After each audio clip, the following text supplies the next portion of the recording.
Hello, everyone, and welcome to the 11th hour, the 11th edition, of Impact Matters, a webcast with change agents from all kinds of places on the topic of impact.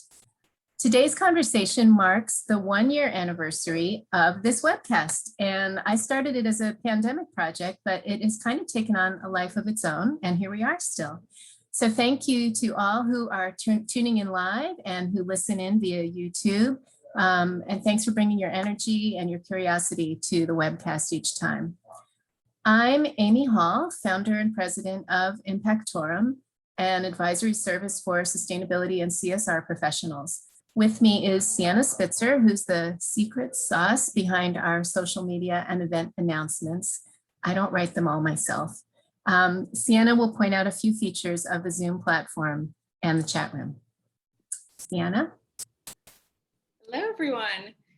Great to be front and center. I'm normally behind the scenes and in the chat room, but just a couple notes. So if you are sending messages right now, you're probably set to just panelists. So if you toggle that at the bottom, you can click it and change it to panelists and attendees so that everyone can see your chats.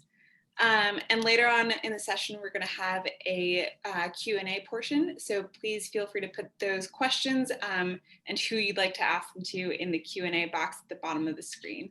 Otherwise, I'll be writing some notes and dropping some links in the chat, and feel free to interact there. Looking forward to it. Thank you so much, Sienna, and it's good to have you here. And now I'm really happy to introduce my guest. I first met Maxine about 8 years ago, I'm thinking. I'm not exactly sure. When we were both panelists at a sustainable fashion event in New York City, and those quotes are really important. At that time, Maxine was the president of Zady.com, which was an ethical apparel and e-commerce site that I always admired because of the way she told really honest stories about material sourcing and the supply chain issues that she was encountering in trying to populate her site. I remember thinking that Maxine was one of the coolest and calmest people I knew, and also one of the most focused. And between then and now, Maxine has gone on to start the New Standard Institute. She's also started a family, and she's now written what I consider to be one of the best books on sustainable fashion out there. She is deeply inquisitive, she's thoughtful, she's honest, she's bursting with integrity, and which is why she had to close Zady. But we'll get to that in a little bit. Last week, I had the opportunity to attend the book launch for Unraveled. By the way, here's the picture of the book, or here's the book. And I really felt so much pride for Maxine and what she's doing for the industry. And I could go on, but I'm not going to, because I really want Maxine to tell her own story. So Maxine, welcome to Impact Matters. Thank you so much, Amy. And you've been somebody that I've admired from the very get-go. So your words, anyway, I'm glowing. Thank you. It's a mutual love fest. So there are so many things I want to explore in our half hour or so together. These half hours always go so quickly, and I have so many questions. I know we're not going to get to them all, and I bet you people in the audience have questions too. I really want to cover a little bit about your career path, your book, of course, and what you're working on now. But I really want to start with a question that I heard you address at your book launch last week, which is, you talk about in the book that there's no such thing as sustainable fashion. And I would suspect that a lot of people listening today, when they're searching for clothes to buy, will actually use those terms as, part of their search process. So I think a lot of us will be really surprised to realize that we've been fooling ourselves all along. So what would you say about that? Yeah, I mean, it's a hard thing to come out and say, because I am not, an NSI, the organization that I run, we're not trying to poo-poo any efforts. And, having run Zady, I know intimately how, difficult and challenging it is to try to do the right thing when it comes to garment creation. But having the opportunity to step back and not be responsible for producing any garments, what became very clear to me is that when we use this language of sustainable fashion, what we end up doing is communicating to people that the only thing that they need to do is do that Google search, as you just said, Amy. They need to just find out which one, a product that is, quote, sustainable, and then avoid the ones that aren't, quote, sustainable. There are two big problems with that. One is that, as you know very well, nobody's regulating this word sustainable. And so now, especially as people have become more aware of the climate crisis, of the social issues embedded in the fashion supply chain, there is a customer base that is very interested in that. And some companies have just jumped onto this, in what we would classically call greenwashing. So it's very hard, just from a factual matter, to separate out what is truly reducing impact and what is just kind of a marketing scheme. And that's the first part that's challenging. But the second part, which is where I get to really, there is no such thing as sustainable fashion, is we're not growing trees here. There isn't a product out there that truly has zero negative impact. And so, and of course, the biggest driver, and this is the most important part, the biggest driver of how much impact is reduced is how many times you are wearing the product. And so that's why there is no such thing as sustainable fashion. That's what I'm trying to drive at, is what really matters most. And I think, there's one other component, is has historically been a real element of access to this, quote, sustainable fashion, where it ends up being financially out of reach for many people. And so it becomes this thing that only if you have the resources can you shop, quote, sustainably. That is just not accurate to the facts, because it's ultimately, as I said, how many times are we wearing a garment? And so that was really what I'm trying to drive at when I say there's no such thing as sustainable fashion, is when we use those words, it ends up being about just choosing which product, when the real heart of the question is, what is my relationship to this product? Am I going to be wearing it, for a long time to come? I often have heard the term something like price per wearing or cost per wearing. So that you should take that into account when you're going to spend, $200 on a sweater or $20 on a sweater, and think about which one in the long run are you going to get the most wear out of, and therefore which one is the better buy, right? Yeah, absolutely. I think cost per wear is a really important concept that really helps. We've been driven to be these, people that just look at the sticker price, but the sticker price doesn't say anything about how often you're actually going to be wearing the thing. And so I think, when people ask me how should I buy? It's well, I'd first ask whether you really want the thing. But I think that the real question is, do you really love the product, and does it fit within your own lifestyle? Because that is going to be the biggest driver of something that is going to last and you're going to want to wear for the time to come, not how it's marketed to you. Cool, thank you. And so I'm curious, did you grow up loving clothes? And if you could just talk a little about what kind of led you down into the quagmire that you found yourself in today. So so as a kid, I was a tomboy and I didn't like clothes at all.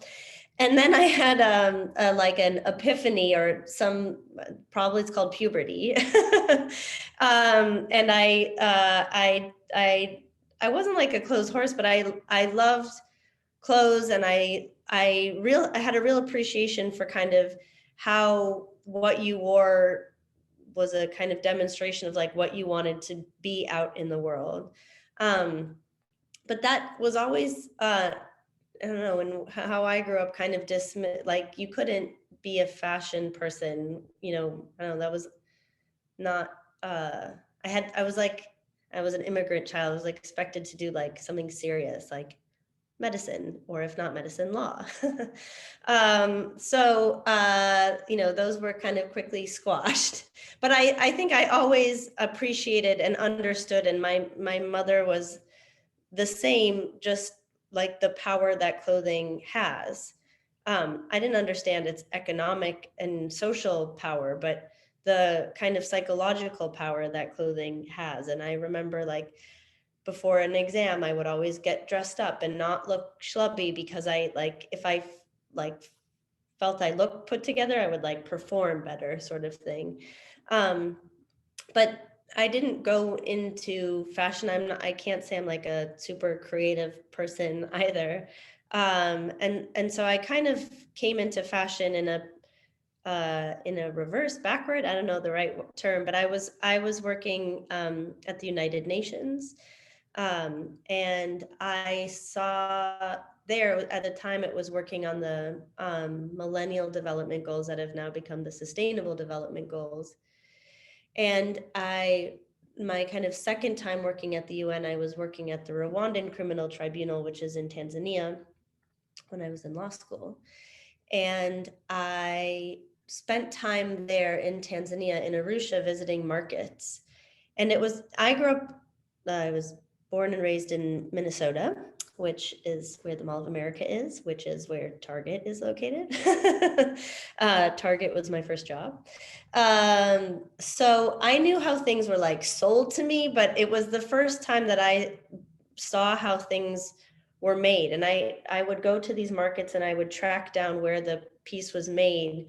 And that, to me, like, coming from Minnesota, was just so eye-opening. I remember I went to this place that I was trying to track down where these baskets were, because I wanted to get a collection of these baskets. And I went into a town in Tanzania, and I arrived by bus, and like on the main road of this town, on the right side was all the basket sellers. And then on the left side were all dried fish sellers. And I was like, that is so weird. Why would a town be known for like dried fish and baskets? And then I was exploring the town and I saw it was on the banks of a river. And I was like, oh, well, that explains the fish. And then the baskets grow from reeds that grow by the banks of the river. And I was like, oh, that's so obvious. Why was that not at all obvious to me at the outset? And so that just really then became the obsession that, followed me through my career into the book, and, everything working on New Standard Institute is like, how do our things get made? And I started to then really to connect the dots back to the work of the United Nations, and these things that seem so siloed, like women's development and, income inequality and climate change, really do all link back to how our things are made, how they're sold, what our relationship is to them, and what we do with them afterwards. So that was the journey. Wow, that's an incredible experience. I've always wished that we could help people have their own kind of reality tours. It's a phrase that I've used at work over the years.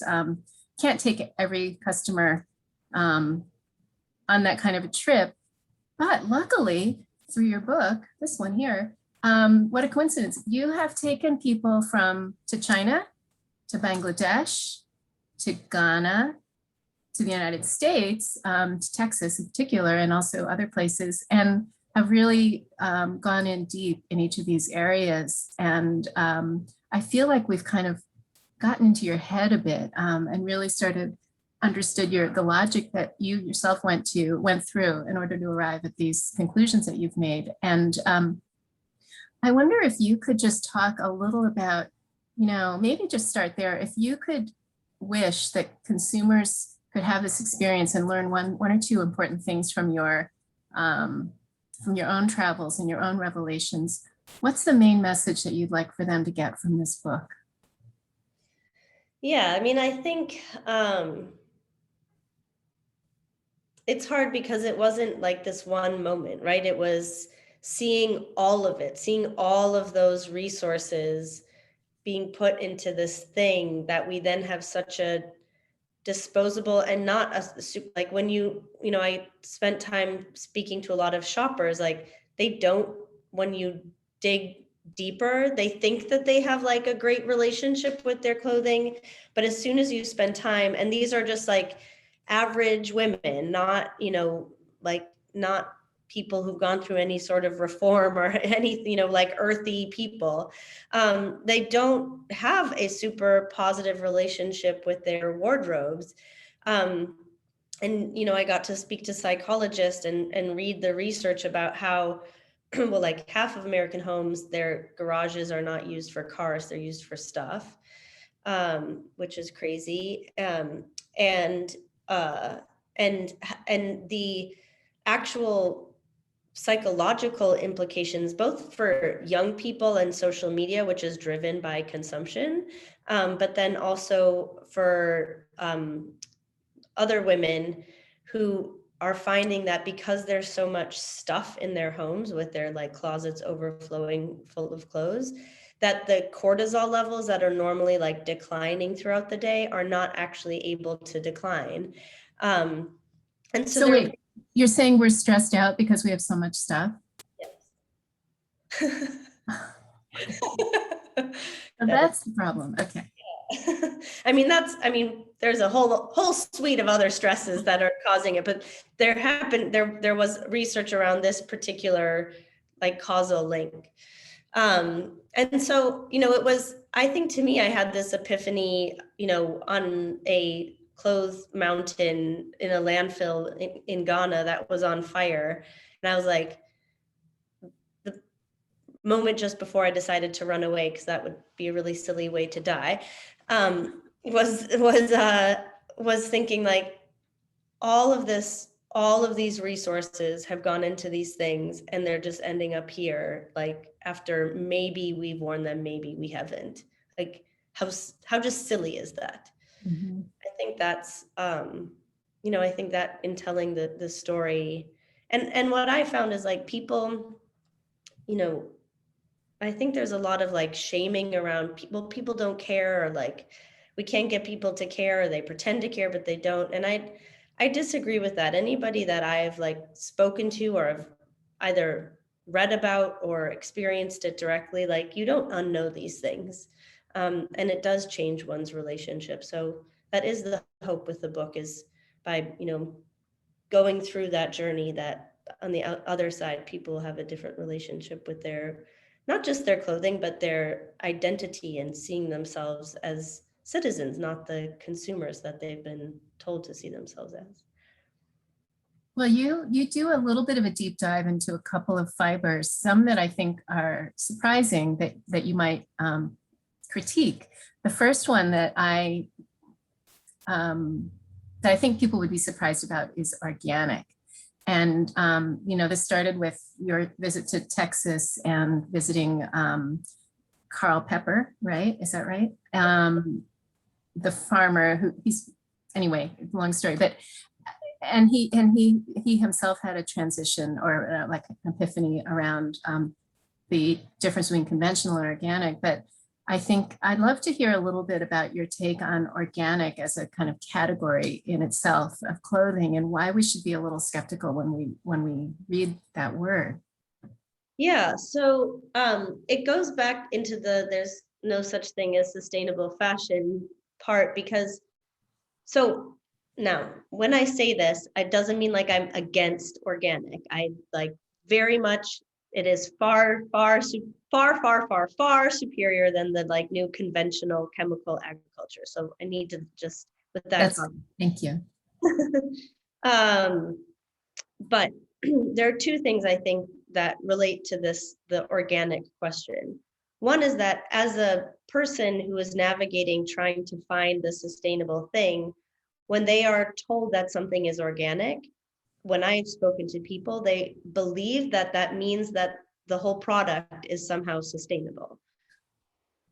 But the truth of the matter is, when something is sold as organic, it means that the raw material has gone through an organic certification and has no bearing, without other certifications, about the rest of the supply chain.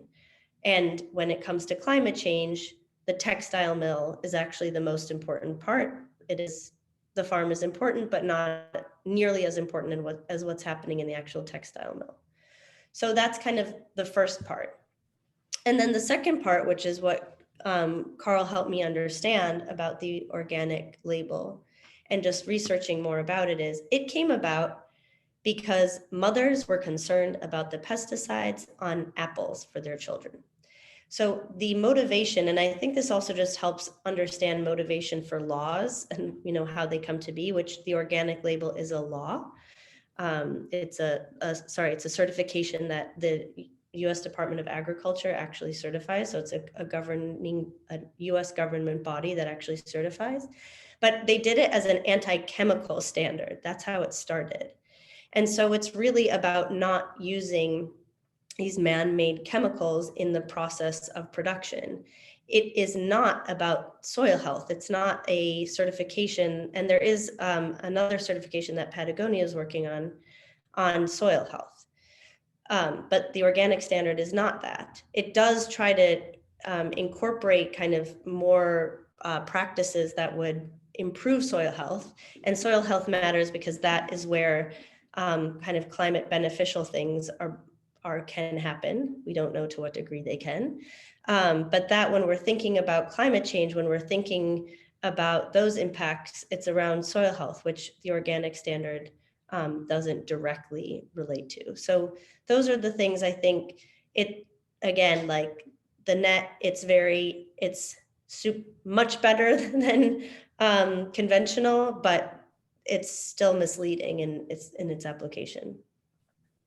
Thank you. And so bottom line though, still organic is better than conventional, and if we had a choice. So what about polyester? Because polyester, if for those of us inside the industry and we're involved in the some of the like the regular industry-wide rankings like the Higg index, they tend to rank polyester on the high end in terms of being better because it's supposedly, you know, infinitely recyclable. And then so there's this potential closed loop, not drawing on raw materials, virgin raw materials to make it like you would if you were, you know, farming cotton or hemp or something like that. But I'm just curious what your take is on polyester as a fiber, and one that maybe, should we buy more of it or not, I guess? Yeah. So a couple things as you were speaking that I think is useful to respond to.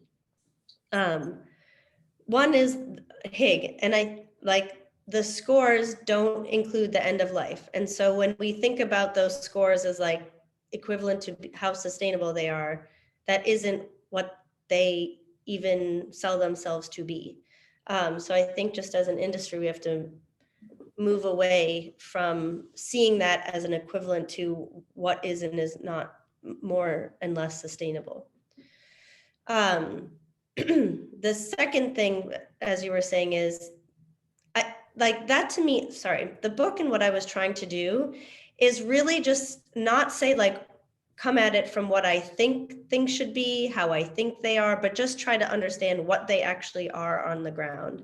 And that was the big part about this sort of recycled polyester that I remember when I was researching, I was like, I must have this wrong. This has to be like, my interpretation has to not, like, there has to be something inaccurate here. So I kept just asking, you know, other experts in the space, like, do I have this right? Because if I do, this is crazy. And what that thing that was crazy is that, you know, recycled polyester is, as you were saying, is sold as this way to not use virgin material. Well, two things. One is that, as you mentioned, it is not a perfectly closed loop system.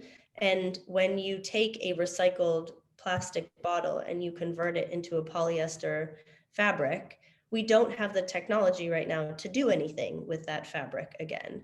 Whereas if you make a plastic bottle and you recycle it, it can become a plastic bottle again in a much, there's still degradation of the material, but it can loop around many more times. So then that's issue number one. So you're taking this thing that could be in a closed loop and putting it in a non-closed loop system. And then what the kind of more aha moment for me was I was reading this kind of very deep internal like CPG conventions and deep in it. And they were talking about how the consumer packaged goods companies were really trying to reach their own quotas for recycled material, but they were having a really hard time because they're competing against the garment industry for this same raw material, this plastic bottle. And I was like, oh, wait a minute. So we're not diverting things from landfill. The diverting from landfill is whether you put that thing in the recycling bin and we have a system to recycle it. What we're doing is we're competing against the consumer packaged goods space, which have their own demand and are not even able to meet that demand. So when I saw that, I was like, it just completely reversed, how I had conceived of the whole polyester and recycled polyester question.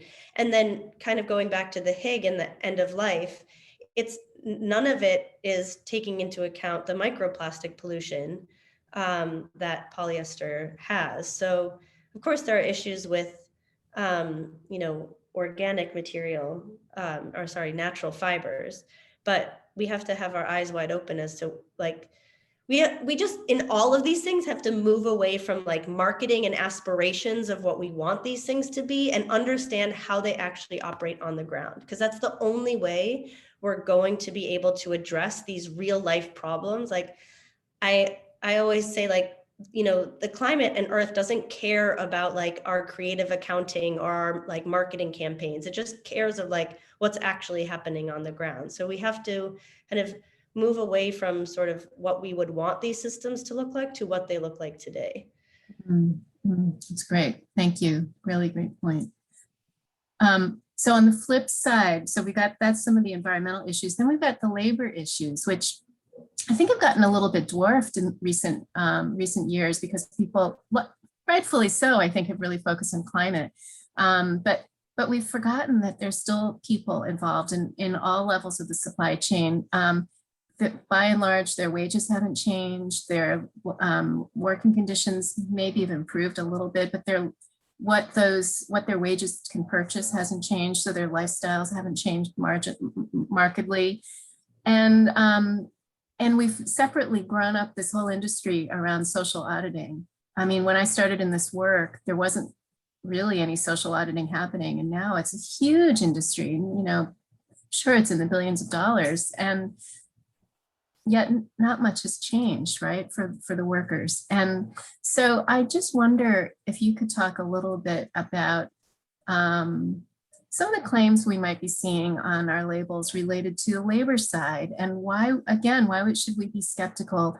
Why, when we're seeing labels that say, so fair trade is one thing. I think fair trade might be a little bit more reliable than some of the other ones, but made ethically, fair wages being paid, like what does that actually mean? I don't know. I feel like there might be some more hidden meaning in some of this that you might help us out with. Yeah, and I think that there's some green wishing happening as well in the green labor. Wishing? That's great. I love that.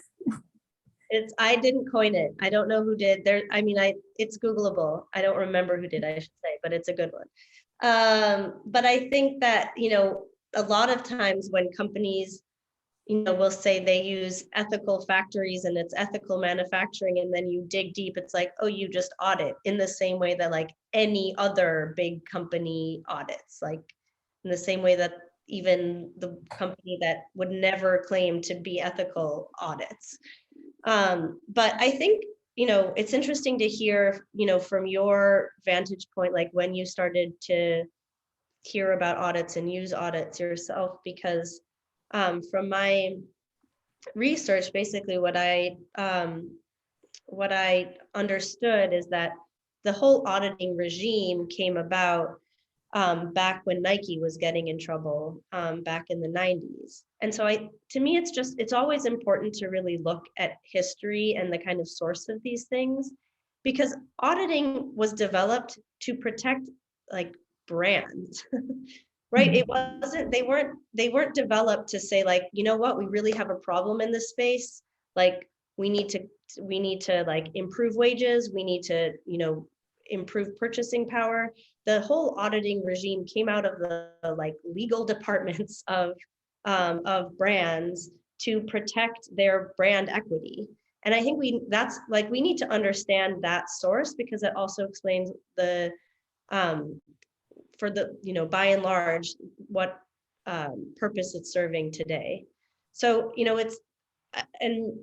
are different auditing systems, so not all of them are completely the same, but it is this kind of assurance that you are getting, but it's not an assurance that like this um, these people are going to be receiving a living wage and have great purchasing practices. It's more of an assurance that like, if I use your factory, I will not, like, my brand is not going to be on the cover of the New York Times in some sort of crisis, labor crisis. And I think that's kind of the real heart of the matter, and why auditing like is one tool, but can't be the entire toolbox. It is one step. And I know you had asked, why is paying a living wage so difficult? I would turn the question back to you, Amy. You're much but I think that, I do think it's first identifying that this is only, auditing is only ever going to be one part of it. And I do think companies need to get together, especially, that they share facilities, to say, what can we do to ensure that like wages are something that are prioritized. Because I feel that the conversation within the labor side of things within the garment world tends not to be around wages. It'll be around the workplace safety, ensuring no like modern day slavery and no child labor, obviously very important things, but it's not getting at what is there's very little work being done in actual, what is the purchasing power of garment workers. And the other part of it is like, what is it, the job that they do and how they are like expected to operate like machines, and that just the kind of inhumanity of that, this language of efficiency that we talk about in, in business and business school, how that actually plays out on both a factory floor and in the Amazon distribution facilities. Because that, to me, in doing the research for the book, was like definitely an aha moment when I was speaking to a garment worker about how they have industrial engineers that create the production lines, and that every moment is calculated so that it matches, the other person on the step, and it's maximized for efficiency. And kind of this, like, it literally is like operating as a machine, which is crazy when you realize that industrial engineering got its start on plantation cotton fields in time of slavery. So it's that same mentality of like, how do we take a human being and maximize their output? And it's started, in the cotton fields in the South. It has expanded to garment workers who are mostly women in the global South, and is operating today in our, in the US and Europe in our distribution facilities. So yeah, I mean, it's a hard question to answer, but I think we do have to know the origins of these things, even to have a chance at being able to solve them. You mentioned the US, and one of the things that I think one of the myths that I've heard so much over the years is that maybe we should bring the whole industry back to the States and just have everything be made in the United States, made in the US. And I wonder if you have an opinion about that. Or people assume that made in the US is better, I guess. Yeah, I mean, so on the one hand, like, it was garment workers, American US garment workers, that fought for some of the basic labor advances that we have today, like basic concepts like the weekend. And so there are some, there are protections here that are not found elsewhere. There is perhaps more enforcement here than there is elsewhere, but it is far from a perfect space. And that's why there is, really important work being done by like the Garment Worker Center and advancing laws protecting garment workers domestically. So it is not perfect. I think that it is, can be, better than elsewhere. But I also don't think that, the answer is just to bring it back here. The answer is to figure out the legal system to make it that we're not kind of pitting one worker against another. And I think that goes back to the story of globalization that is covered in the book, which is that what we ended up doing was pitting a worker, in Texas with a worker in Mexico or in China. And it became this race to the bottom. And globalization did not have to be that way. And it does not have to be that way. We can put these laws in our trade deals and even in our own domestic laws that we don't allow those sort of conditions. So it becomes, not a race to the bottom, but we can have a race to the top. I think there is something, because of the way in which globalization was advanced by business interest at the time, it has, we believe it to be, this race to the bottom, which it is right now, but it doesn't have to be this way. And I think the other kind of other component of that is people on the environmental side, people think that if there's a global supply chain, that means that it has a huge carbon footprint, but the actual transportation, provided that it's done through shipping and not air travel, is pretty marginal in the whole supply chain. So we can have global supply chains. And if I were Biden at the moment, I would be investing in industries that are inherently higher paid. I probably wouldn't be like going into the, trying to do garment work. Thank you. So I'm thinking that Sienna may have collected some questions, and maybe she'd like to tee up one or two right now so we can hear from what's on the minds of our audience. Yes, we have one question from Laura asking Maxine if she has any ideas how to maintain an economy while drastically reducing consumption. Yeah, that's a very good question. I think it is the question of our time.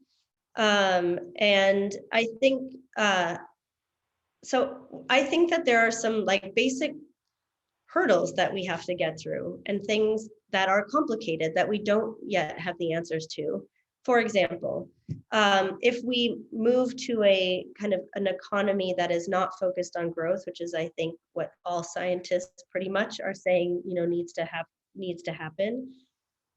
We have to have a clear idea then, what are the key performance indicators for companies? How are we assessing them? I don't think anybody has a super clear assessment of what that is. Then I think there are other things, very practical things, again, going into the weeds of like, how does the whole system operate? Well, right now we have, if you speak to a pension fund and even unions that have, pension plans, the distributions are based off of gains from the stock market. So if you don't have a stock market that is, going up and to the right, how are you providing for pension plans for pensioners? These are things like, I don't have a great answer to that. I'm sure there is an answer. We just haven't thought about it. And so I think we need to, like, what the work that we need to do and the work of, NSI going forward is like, let's wade into that mucky area where we don't have the answers yet, and not have it be, I think like the kind of degrowthers, like it's or the kind of donut economic ideas that are out there are really great ones and important things to like move to. But if we don't know how to get there, like what is the first step and what does that mean, I think it's going to be harder to get there in the end. So I don't have a perfect answer for you right now, but I think those are the questions to be asking. And I just wanted to note, Natalie's point in the, I'm seeing in the chat that, yes, I completely agree with Natalie. We do have to distinguish GOTS. There are some certifications, GOTS, well, one of GOTS's certifications does look at the whole supply chain. So there, you can look at a whole supply chain for man-made chemical use, but the USDA organic is not it. Before we take another question, I neglected to ask you about the New Standard Institute, and I really would love for you to talk briefly about, like, what are you doing with it? What's the purpose, and what are you working on right now? Yeah, so NSI is a collection basically of, not a collection, that's the wrong word, a gathering of scientists and experts and people with lived experience in the environmental, labor, fashion nexus. And so it brings together like climate scientists with textile scientists, with atmospheric chemists, with union organizers, with labor, with actual garment workers, to try to provide an independent kind of base of information on what is happening in industry. Because I think that part of the challenge that I had faced, well, first at Zady, there were so many times, you know, journalists would reach out and be like, love your collection, but real question, but like, can you actually help tell me more about this phenomenon? And that was really the decision, you know, ultimately to close Zady and to start NSI. I was like, there seems to be so much, I mean, things have definitely evolved in the space in a positive way. But that there's a, you know, big gap in just kind of basic education and more advanced education as well in this space. And so NSI is really that space to provide independent information, that it's not like, it is not, even though it's called New Standard Institute, it is not itself a standard producer. So we're not like paid by a company to slap on our label. We do not have a label for sale.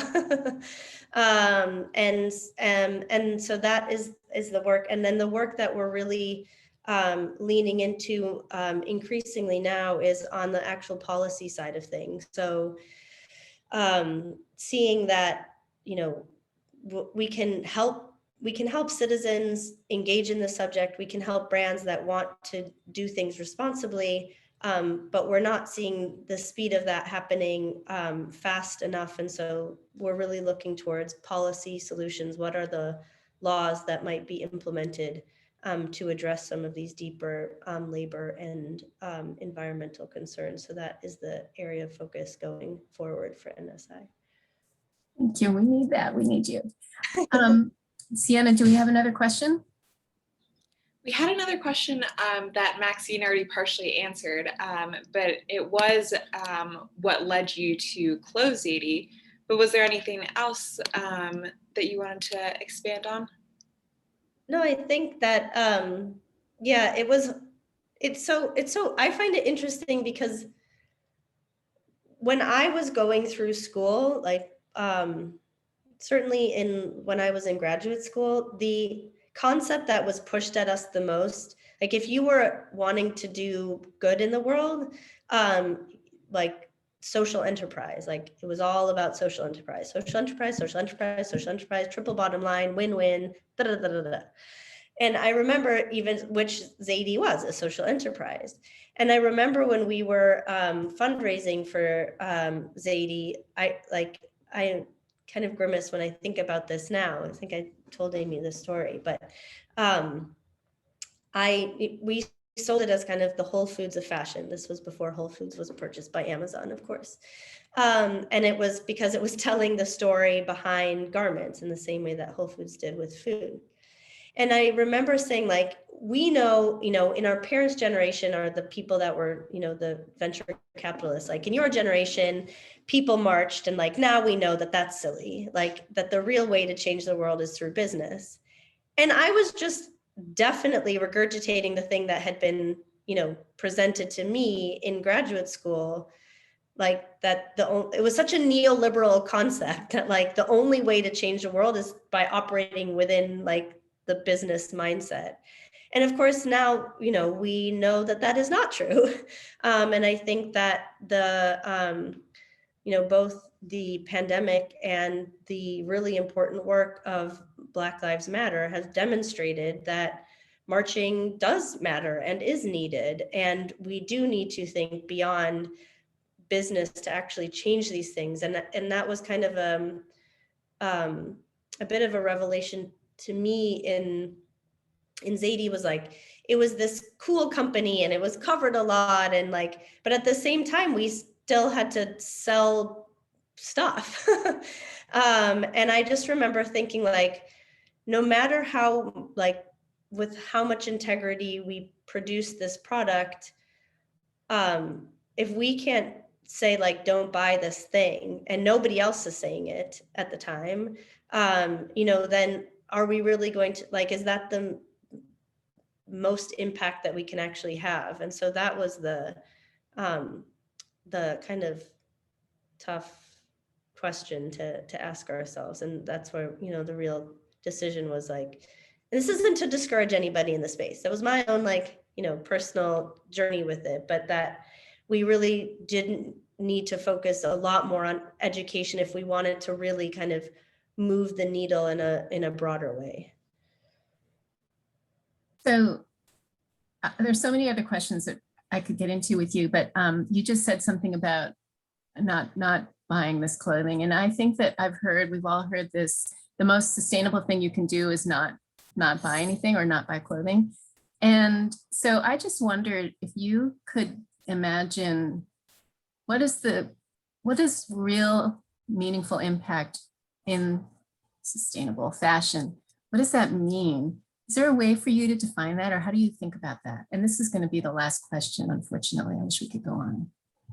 I think that, well, first, and this goes into, I detail it more in the book, but like the biggest aha moment for me of the book was how much we have been trained to see ourselves primarily as consumers. And it like sounds almost conspiracy theory like, except that I watched the people like on recordings with my own like eyes and ears. But that, in the 50s, it became this policy between like, madmen marketers. And by the way, the person who created public relations was the nephew of Sigmund Freud. So like there was major like mind manipulation happening. And at the time it was believed that if we could there was a fear of the masses and a fear of what the public might do, which made sense. Like they were Jewish people at the end of World War II. Like I would be very fearful of the masses. But just the unintended consequence of that idea that what we need to do is present product to satiate people's inner desires and distract them from being engaged citizens. Like we are now living through the unintended consequences of that. And so I think like this is a long way around your question, Amy, but I think, the most important thing is that people see the power that they have, that that we really can change policy. And we're beginning to see it, I think, with the Biden administration, that we can engage with this. That, I was even speaking to somebody who was, helped develop, what Stacey Abrams is doing. And he was saying like, I remember, when Stacey was just a woman with an idea who wrote books, like, and look at where she is today. I think that there are, you can have an idea and you can build on it and you can like get people around it, and policy will change. And it is the only way it will change. It's not going to happen on its own. So that, I think what I want people to get out of it is that, we are citizens, and I mean that in a broad way. We are participants in our society, and we can change our society, and we have more power than we've been led to believe. And then just on the kind of technical matter of sustainability, it's, you know, it's pretty basic things. It's about chemical use and chemical management, greenhouse gas emissions, working conditions, purchasing power, and wages. Yeah, I said chemical use and management. So, and I think then that also includes like the water pollution and plastic use. So these are not, it's not an infinite number of things, right? It's a limited set of things, and we, and I would include, especially because of fashion's history and its relationship today, you know, diversity and inclusion, and how serious we are as an industry about incorporating that into our executive bodies as well. So again, like a limited set of things that we need to work on, and we need to just be really laser focused on where we are going, and kind of move away from a sort of aspirational marketing. Great, thank you. Thank you for that advice. So important. And I love that notion of aspirational marketing. It's something we'll have to pay attention to, and not to let ourselves get caught up in the excitement as we're shopping. So thank you, Maxine. I really want to encourage people, if you haven't bought the book yet, and I feel like I'm being paid to do this, but I'm really not. I really do love this book. I love shopping on bookshop.org because it supports independent booksellers. So check it out, and they do carry it. They do carry Unraveled, I know that. So thank you, Maxine, for joining us, and also for helping us to celebrate our 1-year anniversary of Impact Matters. That is so cool that you get to be here for that. You know, the first one that I had was Vincent Stanley of Patagonia. So it's really fitting that you two are kind of the two bookends of my first year. Yay. And good luck with the book. Thank you. Thank you. And thank you, Sienna, for your help with the chat and the logistics. Thank you, everybody, for joining us today. Check out impactorum.com for future editions. We have more speakers who are getting lined up between now and September. And you can always follow us on YouTube, on the Impactorum YouTube channel. So we're going to sign off here, and I hope everybody has an amazing July 4th and a lovely summer. Thanks a lot, everybody. Take care.